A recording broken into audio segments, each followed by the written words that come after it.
জয় সবাইকে। তো আজকে ঘরে নতুন আলু কাটা বানাবো। তো এই যে কুলাই কটা বাঁচে বাঁচে নিয়ে এসেছি আর ডেকচি ঢালে দিলি আর চুলায় চাপা নিয়ে জলকে দিয়ে দিলি আর একটা থালকে ঢাকান দিলি, দিলে সিজবে ভালো। তো দেখো কত সুন্দরভাবে আমার আলু সিজে গেছে। এবারে চকালা সকলকে একটা একটা করে ছড়ান ছড়ান এই থালটায় রেখে নিব। তা আলুর চকা ছড়া মোটামুটি সকলে আমার হয়ে গেল। এবারে ছুরি দিয়ে ছোট ছোট করে কাটে লিছি মিডিয়াম সাইজের করে। তো একটা একটা করে সকলে আলুকে কাটে নিলি ছোট ছোট করে। এই যে সকলে আলু কাটা আমার রেডি। আর এদিকে মশলাকে কোটা ভাজে নিলি আর পাটিটা একেবারে ঢালিয়ে দিলি, তাহলে বলে একটু ঠান্ডা হবে। তৎকে আমি পেঁয়াজটা কাটিয়ে লিছি এই যে ছোট ছোট করে। তো পেঁয়াজ কাটা আমার হয়ে গেল, এটাই রাখিয়ে নিলি। আর এদিকে মশলাটাকে এবারে অড়ঘস করে বাঁধে লিছি।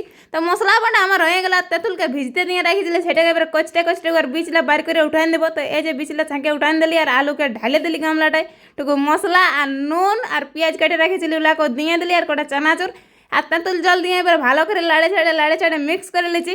আর উপরটা করে কাঁচা লঙ্কা ছড়ান দিয়ে সবার জন্য বাঁটতে ঠেসে গেলছি। তো সকালে বাঁটে উপরটা সেব আর চানাচুর দিয়ে খাড়িককে গুঁজে গুঁজে দিয়ে দিচ্ছি। তো তোমরা যদি কেউ খাবে তো চলে আসবে আমার রেডি। আর এদিকে নুর বাবা খাতে বসে গেছে আর এদিকে সুব্রত আর এদিকে আমার শ্বশুর আছে। দেখো পুরা সবার খাওয়াই কাজ যে মনোজ। আর এদিকে আমি এখানে বাকি দেখি হামো খাতে ঠেসে গেছি। আর এদিকে আমার শাশুড়ি পুরা মাছ দিচ্ছে একদম প্লেটে আর মুঁহে।